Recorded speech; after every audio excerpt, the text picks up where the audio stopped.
Hello everybody. So POP 4, right? From today I'll be starting to make videos about the new scanner we are releasing recently, and starting in today's topic is what you care the most, the 3DGS or Gaussian Splatting. Well, I'm not going to spend a long time talking about what is Gaussian Splatting and the technology behind it. It's just the Gaussian Splatting or 3DGS is the best color 3D model you can get. It's much better than ever before, better than the color image texture, much better than the vertex coloring. It produced the ultra realistic and an exact replica of all the light and shades. So talking about light and shades, that is the preparation you should do before starting your scan. Like right now, I'm in my studio. First, you're gonna have a good lighting source from above, like right now I'm having in here. But well, I do video production, so I do have some probably the better light source than you guys. I'm not saying you cannot use your normal room light. It will work, okay? And not just from above, also from the side. And I'm not talking about just one direction. I'm talking about all the directions. And here's one more thing. Here, do not try to use the light directly on your object. It'll create an awkward, overexposed lighting. And like if the color is white, you will see that more obvious. So instead, this is what you can do. You put a shield in between your light and your object. So that shield will really smoothen up the light source going to your object. Or here's another example. If you don't have that shield, try to use the reflected light instead of the straight up light, so that light will also be smoothened up. And of course, I have two more light sources from those two directions without the range of the camera. Okay, so that's the lighting condition. And another thing I would like to talk about is to use or not use the turntable. The answer is no. Why? It's because if you use the turntable and your light source can be switched in between, it's from that direction, and the light, if I'm scanning with the turntable, the light source will be always coming from that same direction, but the object is turning, so the shade, the lighting will be changed. It won't have a good result. However, there is one exception, which is my case. In my case, I have all the light from all the direction that is all the same, so I can actually use the turntable. And also, not using the turntable has one more probably will be disrupting your scan, is your own body, the shade. So for example, you're moving around it, but your body is creating shade, so it could have a little bit disruption, not too much. So in this case, I will just use a turntable, put the object on the turntable and scan. But in your case, if you don't have this perfect lighting condition, thinking about moving around yourself instead of turning the object. Okay, and another thing for scanning. So to produce a good Gaussian splatting model, you should take pictures. I mean, taking pictures is what the scanner will do. You just do normal scanning in a continuous scanning mode. No need to do the single shot mode. And to do the scanning, you need to cover all the angles. The more angles you cover for a certain spot, the better the quality will be produced. For example, if I want a good quality from above the head, instead of just doing like this angle, I probably want to scan like this. Well, because I have a turntable, so I probably just only need to do like this. And if you don't have a turntable, probably all the angles you want to cover it while you are moving around it. So the way to do it is, if you have a turntable, to do all the directions even from above, right? Or this is what I can do too. I can do the zigzag movement while also covering the more angle. This is not an obligation. I'm just saying this is my habit. You probably have some ways you prefer, which works too. The only goal is to cover more angles, the better. And another thing is, because there are some awkward angles I want to cover, like above, like below the owl's ear. So I probably want to do this. I use acrylic support to elevate it up, so that's when I'm scanning, I can easily go up from above. And here is also a gyro here. You can lose it and then tighten it up. So that'll give you a more flexible room when you're scanning from above. So that's something you can try too. Okay, so this is the setup. And again, I'm using the turntable only because I can. I have a perfect lighting condition. If you don't, try to rotate yourself. Will be okay. And here, with all the feature tracking and the color tracking, you can do a Gaussian splatting. Or let's just put it in an easy way. As long as you can enable the color scanning, you can do the 3DGS. Okay, so it doesn't matter for full field, VCSEL, or hybrid. All three you can do Gaussian splatting. That because hybrid HD has the best tracking, and still I also want the details on the owl, so I'm just going to choose hybrid HD.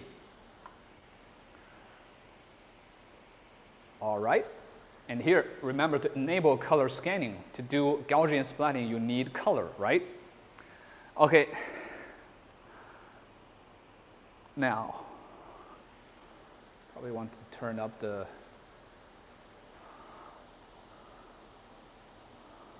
maybe 4.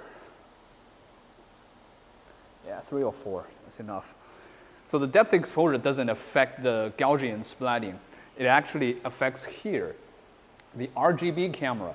The exposure, look, if I turn the auto down, if I move it all the way down, you can see this, the model, the color will be a little bit dimmed. And if I crank it up too much, it will be very overexposed, right? So probably that's something you need to think about. Or if you don't want to think about it, you just do auto.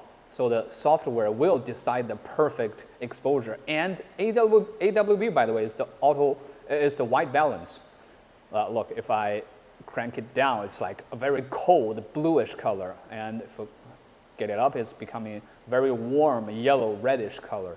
And again, if you don't want to think about it, you just choose auto to let the software do everything for you. Okay, here, let me start scanning.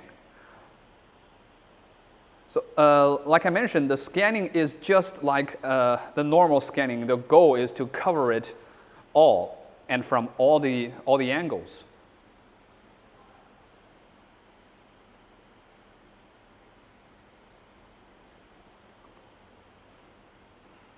And for me, I'll be preferring just to do it on the turntable, and I'll change the angle when I need to. Like right now, I'm like perfectly above vertical. Take some.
Okay, done. A solid 5,000 frames. I probably wouldn't need this many frames when I'm scanning a normal, non-color, non-3D-GS 3D model. It probably will be done in like within 1,000 frames.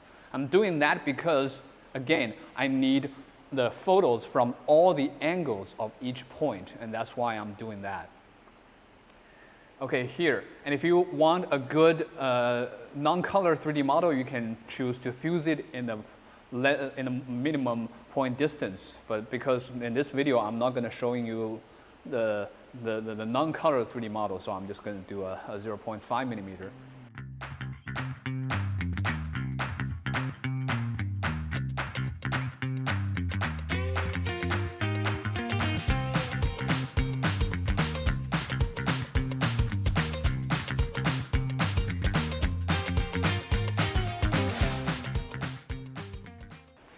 Okay, fuse is completed. Already you can see the color is very good, right? I didn't miss any point. Okay, well, of course, didn't scan from under his feet, but there's no fun under the feet area, so we just pass that. And all standard process. After a fusion, you just do a mesh. Let's just do a quick mesh. And here we go. And now, here, normally if you have our older scanner like POP3, you will be using the texture color image or vertex coloring to produce a full color 3D model, right? But with POP4, now you can use high, medium, or low quality 3D GS. It's going to take a while for the training because all the training and processing will be within the GPU. And you don't need to really do anything. You just click, choose a quality. In this case, we choose high quality and hit the button. It'll do everything for you. Just sit there and wait. And normally, the bigger, the more complicated, the bigger the object, the more frames, and the higher the quality you choose, it'll take longer the time for the training. We will upload a document to show you how the different training time needed for a standard. I'm using this OWL as an example. And the minimum I tried is my very old computer. It's a laptop, RTX 3060 laptop. And not even 8 gigabytes, I think it's 6 or 4 gigabytes. And with medium quality, it takes me about 25 minutes to process. And this one I have is a 4080 laptop. It takes about 15 minutes. So, well, I'll upload a document I tried on different laptops and desktops, so you will have a better idea on will your laptop or your GPU can support this 3D GS training.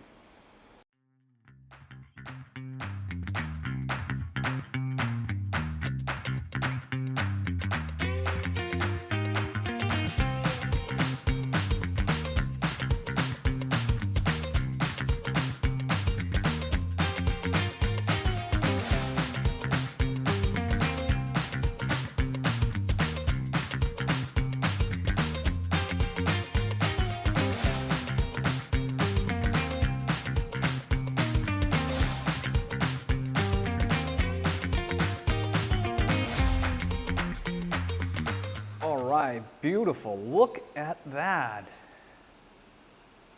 How beautiful. All the textures, right? It's totally exact replica. And let's look at the inside. Why it's called 3D GS? As you can see, on the other side of the surface is actually like some cosmos, the stars, the galaxies. And that's why it's called Gaussian Splatting. Okay, again, let's take a look at the normal mesh. This is pretty much like the color vertex coloring texture. You see the difference, right? The shade, the real texture, 3D GS is high above the quality of compared to the vertex coloring. Okay, so that's pretty much of today's video. Hope you like it. Again, let's review this. For 3D GS, first make sure you have good lightning source. At least have a good lightning from above. Like you probably don't have this, but in your room, turn all the lights on will be good enough. And do not use a turntable unless, like me, you have the light coming from all the directions. If not that, you rotate by yourself and scan it manually. And do not use the direct light, use a reflective light source or put something in between to filter the light becoming smooth. Okay, that's everything for today. Hope you like this video. Back us on Kickstarter. Bye-bye.